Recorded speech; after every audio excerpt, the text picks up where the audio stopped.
오늘 여러분과 함께 나눌 말씀의 제목은 위기를 기회로 바꾸는 힘이라고 하는 제목입니다.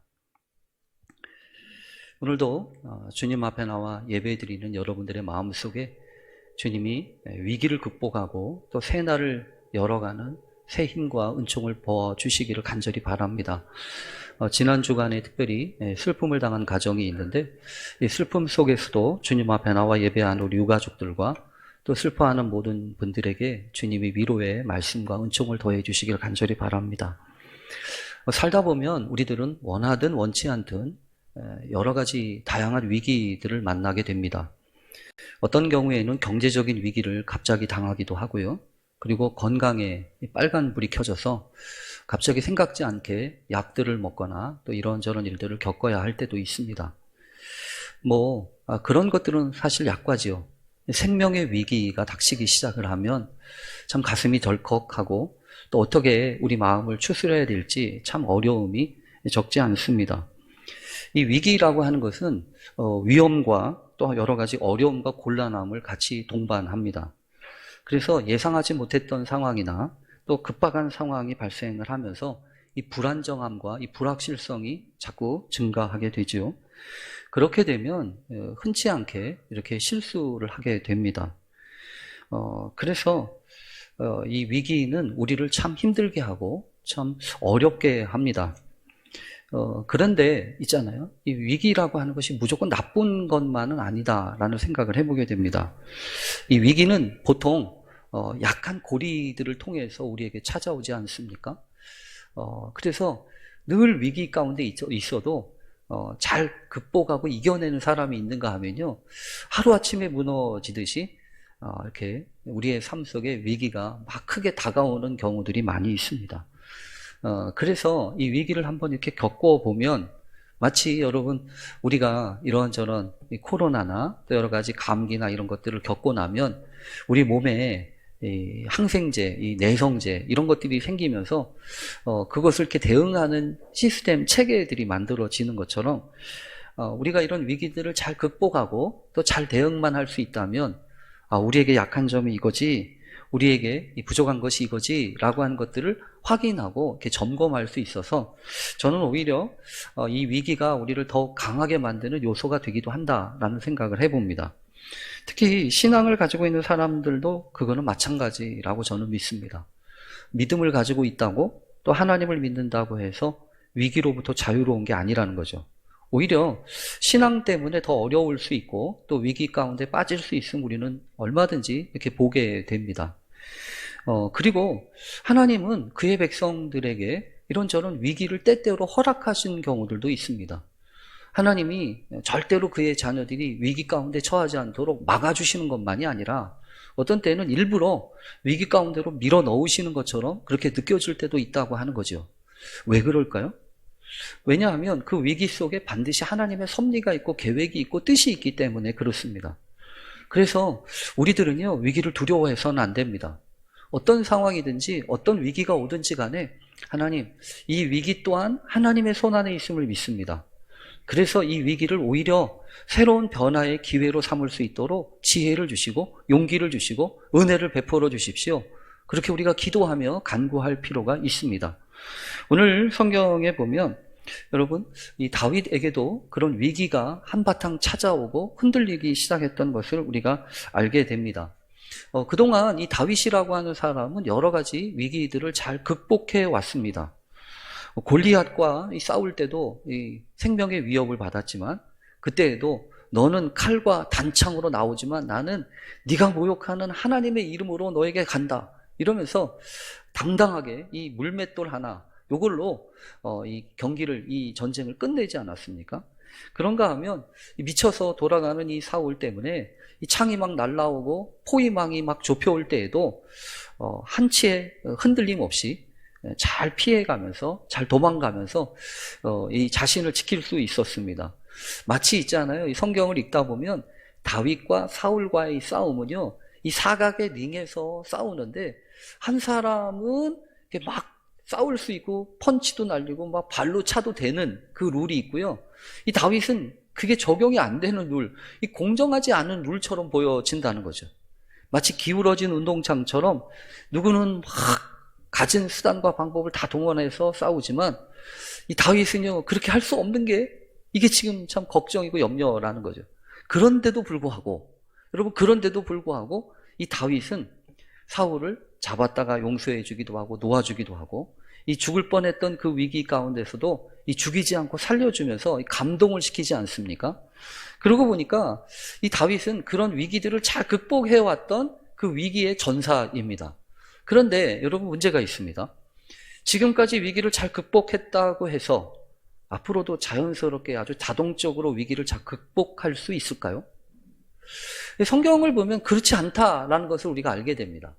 어제까지는 잘 위기를 극복했다고 할지라도 오늘은요, 안 그럴 수 있는 겁니다. 특히 오늘 본문이 바로 그런 사건이 벌어지고 있는 것을 우리에게 보여줍니다. 요즘에 여러분, 이제 우리가 새벽마다 생명의 삶을 우리가 묵상하면서 말씀을 준비하고 그 중에 한 본문을 택해서 주일날 하다 보니까 아마 이 새벽 말씀 또 새벽 이 생명의 삶을 따라오시는 분들한테는 이해가 잘 되지만, 지난 주일부터 우리가 이 사순절 특별 새벽 기도회를 하느라고 이 마태복음 본문을 살펴보니까 혹시라도 잘 이해할 수가 없을 것 같기도 해서 간단한 전사, 그 배경이 되는 말씀을 이야기하려고 합니다. 이 사울의 눈을 피해서 변방을 전전했던 이 다윗은 유다 지파의 오래된 산지 가운데 하나였던 이 갈멜산 주변에 머물고 있었습니다. 이 갈멜이라고 하는 그 산지에는 아마 지역이 그래서 그랬는지는 모르지만 이 양을 치는 거부들이 많이 있었는데, 그 중에 한 명이 오늘 성경에 보면 이 나발이라고 하는 사람의 이야기가 소개되고 있습니다. 근데 여러분, 그 갈멜이라고 하는 지역은 중심부로부터 이렇게 멀리 떨어져 있기 때문에 상당히 그렇게 되니까 이 공권력이라든지 치안력이 이렇게 미치지 못하는 지역이었습니다. 그래서 어느든지 이 외부의 침략이 오면 그냥 속절없이 당할 수밖에 없었던 그런 지역이라는 거죠. 근데 이 사울을 피해서 도망 다니고 있던 다윗이 그곳에 가니까 자연스럽게 어떤 일을 하게 되었냐 하면 자기 백성, 자기 민족들을 지켜가는 이 동네 경찰 역할들을 지금 이 보안관 같은 역할들을 지금 하고 있었다는 거죠. 그러다 보니까 자연스럽게 그곳에서 양을 치고 있었던 나발의 가족들이나 나발의 이 식솔들을 이렇게 자연스럽게 만날 수 있는 기회가 있었고, 또 그들을 이 식솔들은, 다윗의 자손들은, 다윗의 식구들은 잘 지켜주고 있었습니다. 그런데 여러분 아시죠? 이 600여 명 되는 사람들이 이렇게 몰려다니니까 이게 사실은 먹고 살기도 힘들고 형편이 어렵잖아요. 그런데 마침 양털 깎는 축제가 벌어지는 그런 때가 되어서, 양털 깎는 축제라고 하는 것은 한 해를 농사 짓는 사람들의 입장에서는 열매들을 다 거두는 이 추수의 축제라고 하는 것과 비교할 수 있습니다. 그러니까 양털을 잘 깎아서 뭐 부산물도 생기고 여러 가지 일들도 하니까 아마 이 양털 깎는 일을 할 때는 온 마을이 축제처럼 이렇게 되어졌던 것 같아요. 그런 축제가 벌어진다는 이야기를 들었던 이 다윗이 잘됐다. 그동안 우리가 힘들고 어렵게 고생을 했었는데 그동안 우리가 이 나발, 이 식구들을 잘 우리가 지켜주기도 하고 돌봐주면서 어려움 없이 살게 했는데, 이때 다른 때도 아니고 이때 가서 좀 우리의 필요한 물건이나 도움을 좀 청하면 좋겠네 라는 생각을 갖게 되었다는 거죠. 그래서 오늘 성경에 보면 다윗이요, 각별히 신경을 쓰는 것 같아요. 그래서 성경에 보면 6절 이하에 보면 이 다윗이 사람들을 막 우르르 보내지 않고 뽑습니다. 그리고 소년이라고 하는 표현이 있어요. 그러니까 소년이라고 하는 건 나이 어린 사람, 뭐 이런 사람이라고 하는 것보다도 이렇게 보기에 유순해 보이는 사람, 우락부락하거나 험상궂은 사람이 아니고, 왜냐하면 가서 무언가를 요청을 해야 되잖아요. 그러니까 상당히 조심해서 한 10명 정도를 뽑아가지고 지금 보내면서, 더군다나 성경에 보면요, 다윗이 이런 말을 하세요라고 하는 것까지 가르쳐 줍니다. 뭐라고 하냐면 다윗이 보내서 왔습니다, 이렇게 얘기도 하고, 그리고 그동안 양털 깎는 여러 가지를 잘 지내셨습니까? 평안하십니까? 이렇게 물어보기도 하고, 그동안 우리가 여러분의 당신의 목자들이 들판에서 양을 치고 있을 때 우리가 해치지 않고 잘 돌보아 주었습니다, 이렇게 안부를 전하라는 얘기죠. 그리고 만약에 그것이 미덥지 못하시거들랑 당신의 식솔들을 불러가지고 확인해 보시면 아마 아실 수 있을 겁니다. 이렇게까지 이야기를 했다는 거죠. 그러면서 오늘은 특별히 좋은 날이고 유쾌한 날이니 마침 우리들도 어려운 형편이 있는데 우리들을 좀 도와주시면 안 되겠습니까? 이렇게 간곡한 말로 부탁을 하라는 거예요. 여러분, 힘을 가지고 가서 싸워서 뺏어오는 거라고 하면 이렇게 할 필요가 없어요. 그냥 막 가서 하면 됩니다. 근데 이거는 그럴 수 있는 형편이 아니잖아요. 그러니까 부탁을 해야 되고 이런저런 사정을 봐야 되니까 여러 가지 복잡한 절차와 또 준비가 필요한 거예요. 그런 얘기는 거꾸로 얘기하면 다윗도 이렇게 하면 어느 정도 어필이 되고 또 상대방이 우리가 수고하고 애쓴 것을 모르지 않을 테니 적어도 우리가 부탁하는 것을 조금은 들어주겠지라고 하는 기대가 있었던 거죠. 근데 여러분 언제나 그렇습니다. 그런 기대가 이렇게 쑥쑥 잘 들어 맥히면 괜찮은데 우리가 예상하고 기대했던 거대로만 흘러가는 게 아니잖아요. 더군다나 여러분이 나발이라고 하는 사람은 그렇게 썩 지혜로운 사람 같지가 않습니다. 웬만하면 들어주든지 아니면 좀 이렇게 타일을 넣어서 보내든지 그래도 여러분 속은 상하게 하면 안 되잖아요. 속은 상하게 하면 안 되잖아요. 그런데 오늘 성경에 보면 이 나발이라고 하는 사람은요 전혀 그렇게 하지 않아요. 오히려 있잖아요. 주지도 않을 뿐만 아니라 다윗 그놈이 누군데? 이새의 아들? 걔가 누구냐 도대체? 이러면서 요즘에는 말이야 각각 자기 주인을 떠나가지고 억지로 이 막 돌아다니는 사람들이 있던데 그런 사람들이냐? 이러면서 이게 마음을 이렇게 돋구어요. 마음을 돋굴 뿐만 아니라 뭐라고 하냐 하면 어디서 왔는지도 알지 못하고 누군지도 알지 못하는 자들한테 내가 가지고 있는 거 하나도 주고 싶지 않다. 여러분 이렇게 말을 해버리는 거예요. 그러니까 여러분 이거는 전혀 생각지 않았던 대접입니다. 그러니까 얼마나 화가 나겠어요. 속상한 일이겠어요.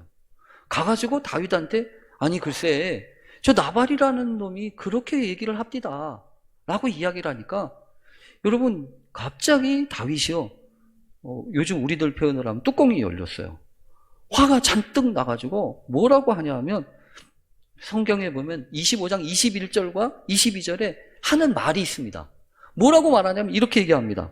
내가 이 자의 소유물을 광야에서 지켜 그 모든 것을 하나도 손실이 없게 한 것이 진실로 허사라. 여러분 뭐냐면 내가 한 게 헛짓거리였네 이렇게 얘기하는 거죠. 그러면서 도대체 그놈이 악으로 나의 선을 갚는구만 이렇게 얘기하면서 내가 말이야 그놈에게 속한 남자들 가운데 한 사람이라도 아침까지 남겨두면 말이야 하나님이 내게 벌을 내리시고 또 벌을 내리실 거야. 여러분 이 얘기는 무슨 소리입니까? 분노가 만빵으로 찼다는 얘기예요. 그러면서 이거는 나를 욕보인 게 아니야. 나만 욕보인 게 아니라 나하고 함께 했던 나의 식솔들을 다 욕보인 거야. 그러니까 나발 한 명만 혼내줘서는 안 되고요. 그 나발과 함께 있는 가족들 다 없애버려도 된다고 생각하는 겁니다. 정말 화가 났죠. 그래서 야 칼을 차라 이러면서 칼을 차고 자신도 칼을 찬 채 이 배은망덕한 나발을 처단하기 위해서 씩씩거리며 길을 출발한 겁니다.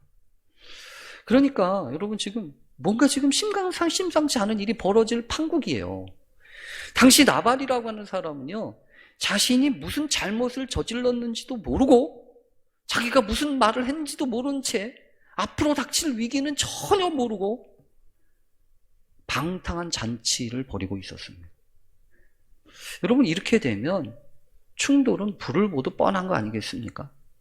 그리고 아마도 10중 8구 나발과 그와 함께 있었던 모든 식솔들은요 그냥 한순간에 지금 피비린내 나는 그 형장의 이슬처럼 사라질 수밖에 없는 형국인 거지요.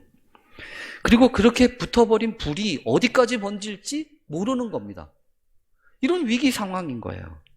그런데 여러분 여기서 상당히 중요하게 보셔야 될 게 있습니다. 뭐냐면 지금 큰일 난 사람은 나발 같으시죠? 나발이 지금 큰일 나게 생겼잖아요. 근데 성경을 잘 읽어보면 나발만 큰일 난 게 아닙니다.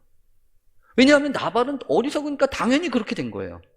근데 지금 성경을 보면서 우리가 단지 생각해 봐야 될 것은요 어리석은 나발이 지금 위험에 빠진 것만이 아니고 여기서 위험에 빠진 사람이 한 명 더 있어요.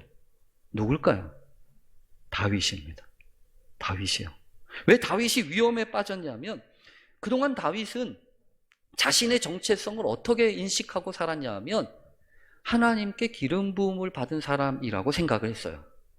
실제로 기름 부음을 사무엘에게 받으면서 장차 사울을 이어서 왕이 될 사람이라고 하는 언지를 받고 또 하나님께 훈련을 받지 않았습니까? 그래서 비록 자신을 죽이려고 하는 사울이었지만 보복하지 않고 원수 갚지 않고 살려주면서 자신을 거룩한 하나님의 사람이라고 인정하고 생각하고 준비하고 있었다는 거예요. 그런데 지금 기름 부음을 받은 사람으로서의 정체성은 온데간데 없어지고 마치 여러분 지금 다윗은 어떤 위험 가운데 있는 거냐면 사울하고 다를 바 없는 사람처럼 될 수 있는 위험에 있는 거예요. 그렇잖아요. 화가 난다고 분노하고 그리고 그 원수 갚는다고 상대방을 아니라 그 사람과 가족들을 전부 다 죽여버릴 생각을 하고 지금 씩씩거리고 가고 있으니 여러분 지금 사울하고 다를 바가 없잖아요. 그러니까 지금 아마 다윗은 분명히 그렇게 생각했을 겁니다. 이런 배은망덕한 놈이 있나. 아무리 몰라도 그렇지 자신이 받았던 혜택이나 도움은 하나도 기억하지 못하고 지금까지 도와주었던 우리를 이렇게 함부로 모욕을 해? 이건 가만히 있을 수가 없지. 참을 수가 없지. 나발뿐만 아니라 나발한테 속한 남자들은 내가 가만 안 둘 거야. 이러면서 지금 가고 있지 않습니까? 여러분, 이 문제를 어떻게 해결하면 좋습니까? 이런 상황에서 지금 도대체 어떻게 이걸 막냐고요. 근데 여러분 놀라운 성경의 말씀이 있어요. 아비가일이라고 하는 한 여인이 오늘 등장을 합니다. 나발의 부인이죠. 나발의 부인이에요. 더군다나 이 아비가일이라고 하는 사람은 여러분 주변인입니다. 직접적인 상대자가 아니에요. 관련자가 아닙니다. 왜냐하면 다윗과 나발이라고 하는 이 대치 국면에서 남자들이 득실득실 거리는 이 상황에서 아비가일은요 여자잖아요. 관련이 없잖아요. 직접적으로. 더군다나 여러분 욕심과 번뜩이는 칼로 무장하고서 서로 대치하고 있는 이제 한판 전쟁을 벌이고 있는 이 상황 가운데서 아비가일은 무기가 뭐예요? 아무런 무기도 없어요. 그냥 뭘 할 수 있겠어요? 이 파국으로 치닫고 있는 상황에 대해서 사실은요 아무것도 할 수 없는 사람이 바로 아비가일입니다. 그런데 어찌된 일인지 집안에 있었던 하인들이 이 나발이 그 다윗이 보낸 소년들한테 그렇게 모욕감을 주었다고 하는 것을 알고 아비가일한테 찾아가가지고 주인 마님 큰일 났습니다. 지금 우리 주인이 이렇게 했습니다. 어떻게 하면 좋습니까? 이런 이야기를 듣고 난 다음에 여러분 지금 이 여인이 결단을 한 거죠. 이 아비가일 같은 여인이 결단한 거예요. 이거 가만히 있어서는 안 되겠다. 가만히 있으면 안 되겠다는 거예요. 이거 어떤 식으로든지 막아야 되겠다는 겁니다. 그래서 여러분 이 여인이 했던 첫 번째 거는요. 이 모든 책임과 이 모든 일을 떠안기 시작합니다. 여러분 이게 중요한 것 같아요. 오늘 본문을 보면서 가만히 있을 수가 없어서 내 책임 아니야, 내 탓 아니야. 사실은 잘못한 게 누굽니까? 나발이지요. 또 나발이 아니라 다윗이지요. 다윗도 그렇지요. 아무리 화가 난다고 자존심 상한다고 그렇게 되면 안 되잖아요. 지켜야 될 원칙이 있고 하지 말아야 될 일이 있음에도 불구하고 이미 화가 잔뜩 나가지고 칼 차고 지금 뛰어오고 있는 이 다윗을 도대체 어떻게 하자는 얘기입니까? 근데 아비가일은 그걸 떠안기 시작을 합니다. 그거를 감당하기로 한다는 거예요. 그래서 여러분 이게 중요한 것 같아요. 어떤 상황이든지 감당하기로 작정하면 문제가 바뀝니다. 여러분 어쩌면 우리의 삶 속에 내가 경험하고 있는 내 개인의 삶과 또 우리 가정과 또 우리 직장과 여기 이런저런 일들 가운데에서 점점 위기가 극대화되고 문제가 더 복잡하게 꼬여진다 라고 얘기하면 반드시 이런 이유 때문일 겁니다. 아마 누군가 책임을 감당하려고 하는 사람이 없기 때문일 거예요. 기껏해야 여러분 어떻게 하는 겁니까? 기껏해야 어떻게 하죠? 시시비비를 잘 따져가지고 여러분 우리는 그렇게 합니다. 시시비비 잘 따져가지고 그 중에 제일 책임이 있는 한 사람한테 때로는 책임은 없어도 힘이 없는 사람한테 덤탱이를 씌워가지고 희생양을 만들고 그 사람한테 모든 것들을 다 책임지우고 그 사람을 잘라든 그 사람을 버리든 하는 일이잖아요. 그래야 최소한의 피해를 입고 끝낼 수 있는 거 아닙니까? 근데 지금 지금 아비가일은 그게 아니에요. 아비가일은 책임이 없어요. 아비가일은 이 사태에 있어서 관련자가 아니에요. 그런데도 불구하고 아비가일이 다윗을 만나서 하는 말을 곱씹어 보십시오. 25장 24절과 28절을 보면 이렇게 써 있습니다. 그가 다윗의 발에 엎드려 이르되 내 주여 원하건대 이 죄악을 나 곧 내게로 돌리시고, 나한테 돌리라는 거예요. 그리고 28절에 보면 주의 여종의 허물을 용서하여 주옵소서. 아니, 자기가 무슨 잘못을 했다고, 세상에서는 나 잘못 안 했다고, 내 책임 아니라고 하는 말이 일반적이잖아요. 근데 그렇게 하면 안 된다는 겁니다. 이 죄악을 나에게로 돌리십시오. 이 허물을 나에게 돌려주십시오. 여러분, 이거는 무슨 원리인지 아세요? 이게 십자가의 원리예요. 이게 중보자의 원리라고요. 요즘 우리가 사순절을 겪고 있습니다.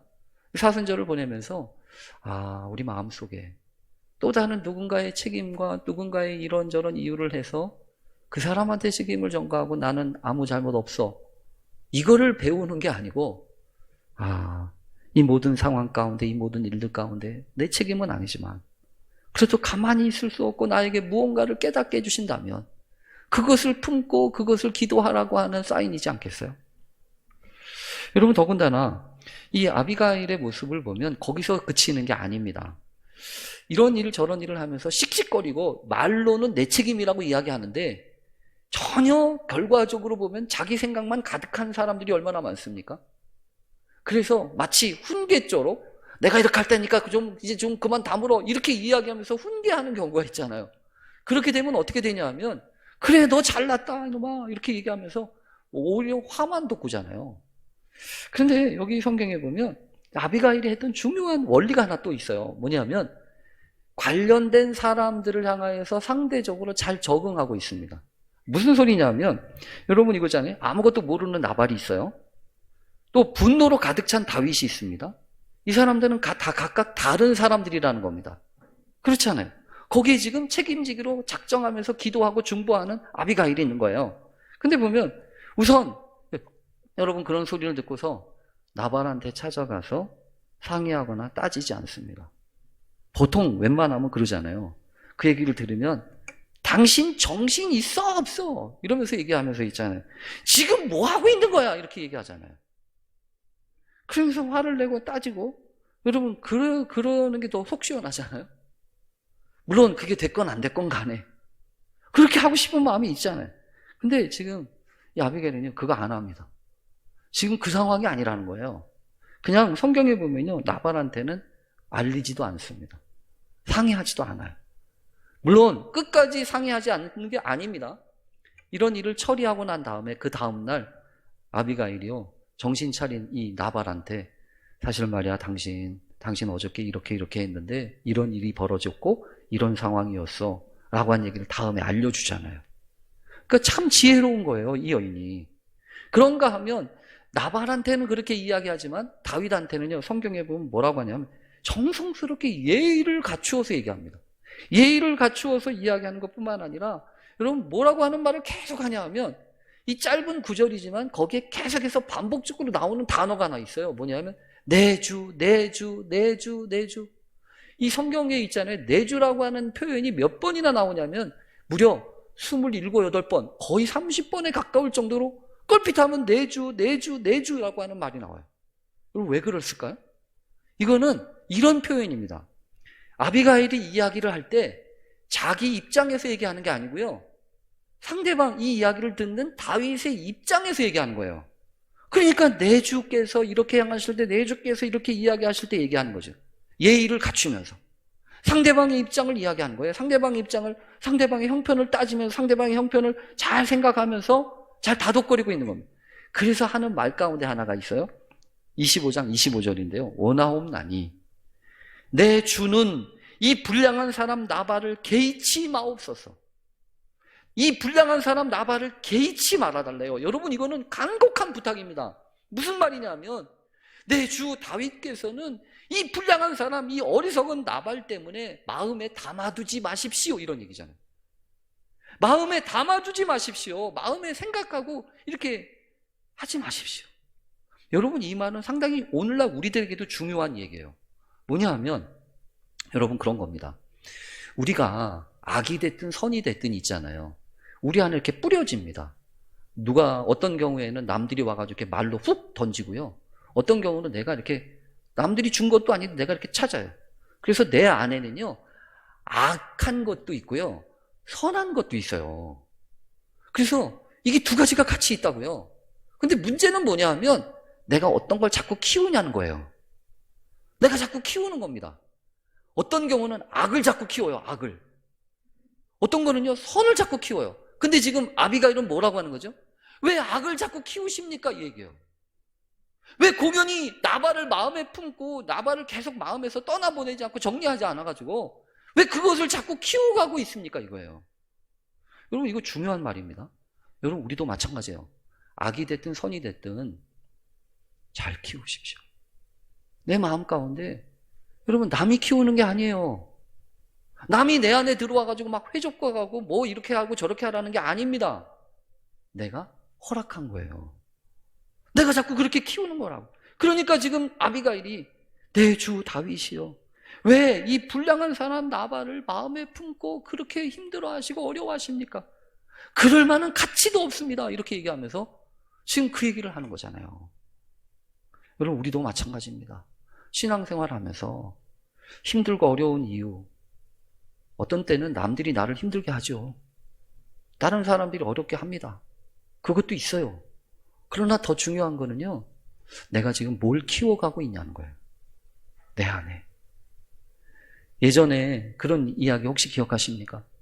인디언 추장이 손자한테 쫙 얘기하면서, 얘야, 우리 마음에는 나쁜 늑대하고 좋은 늑대가 서로 싸운단다. 그래서 그 늑대가 이기는 게 그쪽으로 가게 되니까 너 잘해야 돼. 이제 손주한테 그렇게 얘기했나 보죠? 그러니까 이 손주가 물어봐요. 할아버지, 그런데 그 나쁜 늑대하고요, 좋은 늑대하고 어떤 늑대가 이겨요? 이렇게 물었어요. 어떤 늑대가 이기냐고. 그러니까 이 인디언 추장이, 그야 네가 먹이를 주는 늑대가 이기지. 네가 먹이를 주어서 키우는 늑대가 이기지. 그 얘기 아니에요? 여러분, 우리도 마찬가지입니다. 개의치 말아야 될 건 개의치 말아야 돼요. 공연히 거기에 마음 쓰고 신경 쓰고 그러면서 내 마음속이 황폐해지지 않도록 우리가 주의해야 합니다. 그게 아비가일이 지금 이야기했던 방식 중에 하나예요. 또 하나가 있습니다. 그러면서 성경에 보면 아비가일이 다윗에게 이 마음속에 가득한 분노, 그거 비난과 정죄로 가득 찬 그거 싸우지 마시고, 그러면서 여러분 그거 아니에요? 그러다 보니까 아까도 말했죠. 어느 순간 하나님의 은총과 하나님의 능력으로 가득 차 있던 다윗이 나발로 가득 차요. 그리고 자기 분노한 자신으로 가득 차 있어요. 그러면서 자기가 어떤 사람인지를 잊어버린 겁니다. 그러면서 분노의 사람, 화신이 된 거죠. 흑화했다고 표현을 할까요? 여러분, 그러면서 오늘 성경에 보면 딱 하나 얘기해 주는 게 있어요. 당신을 막으시는 분은 하나님이십니다. 하나님이 막으셨습니다. 자기가 막았다고 안 해요. 내가 이렇게 지금 완고는 하나님이 막으시는 겁니다. 이렇게 얘기해요. 하나님을 생각하게 하는 거잖아요. 여러분, 우리도 그렇습니다. 무슨 일이든 뭐가 안 되고 막힐 때는 기분 나빠요. 뭐가 돼도 이렇게 술술 풀려야 신나고 즐거운 거지. 생각하는 일마다 안 돼요. 기도하는 일마다 안 돼요. 그러면 참 답답하고 기분 나쁘잖아요. 근데 여러분, 기억하세요. 때때로 하나님이요, 막으실 때가 있어요. 허락하지 않으실 때가 있다고. 닫으실 때가 있다고요. 그러나 여러분, 기억하십시오. 하나님이 막으시면 그냥 죽으라는 얘기가 아닙니다. 왜 그러죠? 또 다른 길을 준비하고 계시니까요. 그래서 여러분, 하나님은 때때로 우리를 막다른 골목처럼 그렇게 인도하실 때가 있어요. 홍해 앞으로 탁 몰아가듯이. 때때로 하나님은 다 주실 것 같다가도 안 주시는 게 있어요. 마치 에덴 동산의 선악과처럼 3번씩이나 기도했던 바울에게 하나님이 넌 아니야, 내 은혜가 내게 좋게 라고 얘기하면서 기도를 들어주시지 않으시는 거죠. 그러나 그때에도 기억하십시오. 하나님의 은혜는 여전히 변함없다는 겁니다. 그래서 언제든지 하나님만 생각하고 하나님의 일하심을 기억하면 새로운 기회가 열려요. 이 시기, 위기가 여러 가지에서 나오는 이 시기에 하나님의 도우심과 인도하심을 기억하면서 위기를 새로운 기회로 만들어가는 우리 모두 되실 수 있기를 간절히 축원합니다. 우리 잠깐 기도하겠습니다. 하나님 감사합니다. 위기 앞에 벌벌 떨지 않게 하시고 오히려 하나님이 이루실 놀라운 세계의 역사를 기대하며 믿음으로 주님의 뜻 이루어가는 주의 백성들 되게 하옵소서. 예수님의 이름으로 기도합니다. 아멘.